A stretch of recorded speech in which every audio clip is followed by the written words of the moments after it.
Good afternoon, student. Welcome to the TSN school. I am going to teach you Hindi grammar. बच्चों, आज हम class second में chapter number 40 पढ़ेंगे और समझेंगे. इसका नाम है वाक्यांशों के लिए एक शब्द. तो बच्चों, आप वीडियो में देख रहे होंगे, आपकी पुस्तक में ऊपर देखिए दे रखा है, कम शब्दों में अपनी बात कहना अधिक प्रभाव छोड़ता है. अतः अनेक शब्दों के लिए एक शब्द का प्रयोग कर हम भाषा को प्रभावशाली बना सकते हैं.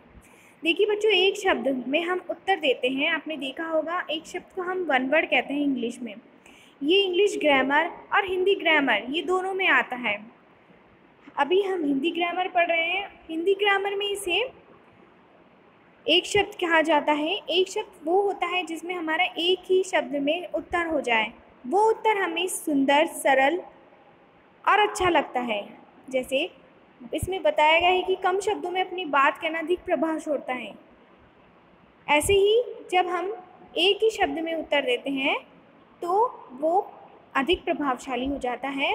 हमें याद करने में भी आसानी होती है और वो एक शब्द सुंदर लगता है. जैसे बच्चों दे रखा है, आशीष दूसरों का भला करने वाला है. तो दूसरों का भला करने वाले को हम क्या कहते हैं बच्चों? वो कोई भी हो सकता है. दूसरों का भला करने वाले को हम बोलेंगे परोपकारी. समझ आ रहा है बच्चों? इस वीडियो को, इस चैप्टर को आप ध्यान से सुनिएगा और समझिएगा. एक बार पुनः मैं वापस बोल देती हूँ. आशीष दूसरों का भला करने वाला है. बच्चों, एक व्यक्ति के बारे में बताया गया है, वो कोई भी हो सकता है. जब आपकी वाक्यांश ऐसा आए तो आपको सिर्फ एक शब्द में उत्तर देना है, परोपकारी. यानी दूसरों का भला करने वाला क्या कहलाता है? शब्द परोपकारी. तो बच्चों, ये आसानी हुई आपको? ये समझ आया आपको? ये बहुत आसान होता है बच्चों. दूसरा उदाहरण है, कपिल विज्ञान से संबंध रखता है. यानी एक लड़का विज्ञान जो हम पढ़ते हैं, यानी इंग्लिश में जिसे हम साइंस बोलते हैं, हिंदी में उसे विज्ञान बोला जाता है, से संबंध रखता है. तो कपिल क्या है बच्चों?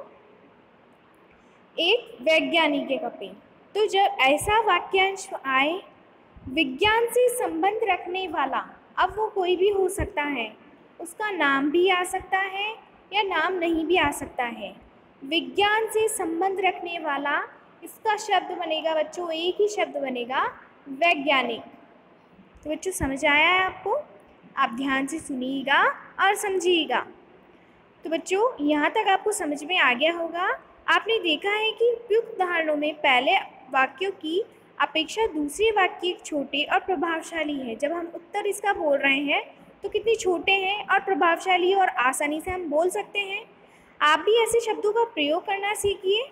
निम्नलिखित वाक्यांशों के लिए एक शब्द और पढ़िए और ज्ञात कीजिए. अब बच्चों आइए, नीचे दी गई सारणी में हम इन सारे वाक्यांश को, शब्दों को पढ़ते हैं और समझते हैं. वाक्यांश और एक शब्द दे रखे हैं. एक शब्द यानी वाक्य का उत्तर दे रखा है बच्चों हमें. तो पहला है परीक्षा देने वाला. परीक्षा एक तो कोई बच्चों देता नहीं है. परीक्षा देने वाले बहुत होते हैं, हजारों होते हैं. तो उन सबको हम क्या बोलेंगे? परीक्षार्थी. तो इसका एक शब्द में जब हम उत्तर परिवर्तित करेंगे तो क्या होगा? परीक्षार्थी. जो कार्य संभव ना हो, मतलब जो कार्य कर ही ना सके या जो कार्य होता ही नहीं हो, वो क्या कहलाता है बच्चों? असंभव. जो पढ़ा लिखा ना हो, उसे क्या बोलते हैं बच्चों हम? जो पढ़ा लिखा ना हो, उसे एक शब्द में उत्तर होगा बच्चों उसका, अनपढ़. विष्णु की पूजा करने वाला. विष्णु की पूजा करने वाला क्या कहलाता है? वैष्णव. जो उपकार को ना माने, जो किसी के उपकार को ना माने, वो क्या कहलाएंगे? कृतघ्न. जिसे जीता ना जा सके, अजय. सत्य बोलने वाला क्या कहलाता है बच्चों? सत्यवादी. जो सदाचार का पालन करता हो क्या कहलाएगा? सदाचारी. जिसकी तुलना ना की जा सके, अतुलनीय। अब बच्चों नेक्स्ट पेज पे चलते हैं। नेक्स्ट पेज पे एक और सारणी है, इसे हम पढ़ेंगे वाक्य को और एक शब्द में इसका उत्तर याद करेंगे हम। देखिए बच्चों, वीडियो में वाक्यांश दे रखे, एक शब्द दे रखा है। अच्छा आचरण करने वाला क्या कहलाता है? शिष्टाचारी। सूर्य के छिपने का समय, ये हम सब जानते हैं, सूर्यास्त। सूर्य के निकलने का समय, सूर्योदय। 100 वर्षों का समूह क्या होगा बच्चों? शताब्दी। 100 वर्षों का समूह यानी जो 100 वर्ष पूरे कर ली हो जिस काम ने, या किसी वस्तु हो या कोई इंसान हो, उसे हम शताब्दी कहते हैं। शुद्ध हिंदी में शताब्दी कहा जाता है। एक वर्ष में होने वाला और एक साल में होने वाला क्या कहलाएगा? हमारा वार्षिक। जो प्रतिदिन होता हो, हम प्रतिदिन क्या करते हैं हमारे दैनिक जीवन में, तो जो प्रतिदिन होता है वो दैनिक कहलाता है। आकाश में उड़ने वाला, नभचर। जो भगवान को नहीं मानता हो वो कहलाता है नास्तिक। उपकार को मानने वाला, कृतज्ञ। सब कुछ जानने वाला, सर्वज्ञ। जिसमें दया हो, दयालु। जो कभी नहीं मरता, अमर। पाप करने वाला, पापी। शरण में आया हुआ, शरणार्थी। जिसका कोई अंत ना हो, अनाथ। जिसका कोई ना हो, अनाथ। जिसका कोई अंत ना हो, अनंत।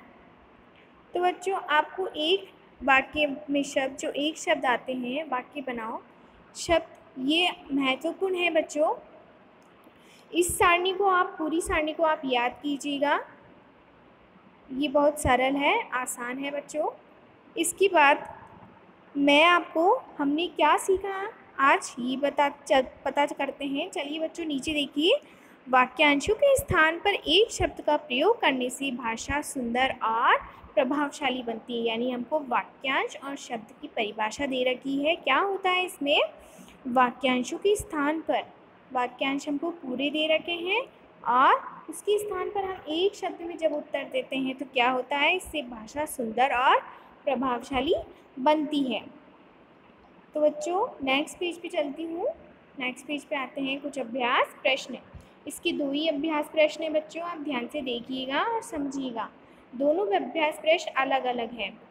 पहला दे रखा है आपको, निम्नलिखित वाक्यांशों के लिए एक शब्द लिखिए। अपन को वाक्यांश दे रखे हैं जिसे अपन ने अभी सारणी में देखा है, और एक शब्द में हमें उसका उत्तर देना है।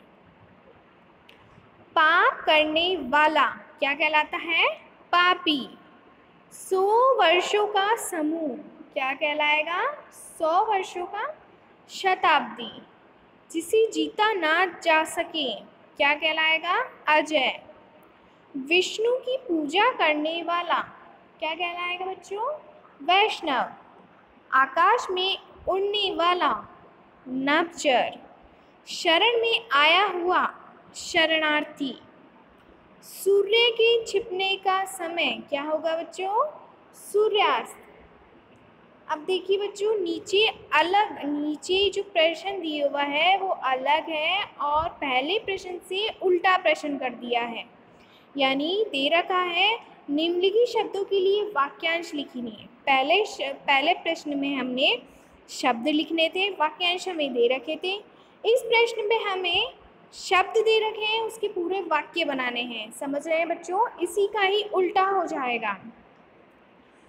तो शब्द दे रखा है हमें नास्तिक। अब जब इसका हम वाक्यांश बनाएंगे तो ये होगा बच्चों, जो भगवान को नहीं मानता हो वो नास्तिक होता है। हमने सारणी में भी देखा है, नास्तिक कौन होता है? जो भगवान को नहीं मानता हो। इसका वाक्य ये होगा। अगला देखिए, अमर। अमर कौन होता है? जो कभी नहीं मरता हो। जैसे वैसे तो सबकी मृत्यु निश्चित ही है, पर एक उदाहरण के तौर पे हमें बताया है, अमर शब्द है उसका हमें वाक्य बनाना है जो कभी नहीं मरता हो। अगला शब्द है दयालु। दयालु कौन होता है? जिसमें दया हो। सर्वज्ञ। सर्वज्ञ कौन होता है? सब कुछ जानने वाला सर्वज्ञ कहलाता है। वैज्ञानिक, अभी हमने पढ़ा है, वैज्ञानिक यानी विज्ञान से संबंध रखने वाला। शिष्टाचारी कौन होता है? अच्छा आचरण करने वाला। सत्यवादी, इसका वाक्य क्या होगा? बताइए बच्चों। सत्य बोलने वाला। तो बच्चों, आज का ये चैप्टर आपको समझ में आया है। आप पुनः इस वीडियो को देखिएगा, सुनिएगा, समझिएगा। अभ्यास प्रश्न मैं आपको PDF पे कराऊंगी। अभ्यास प्रश्न और आज का चैप्टर मैं यही समाप्त करती हूँ।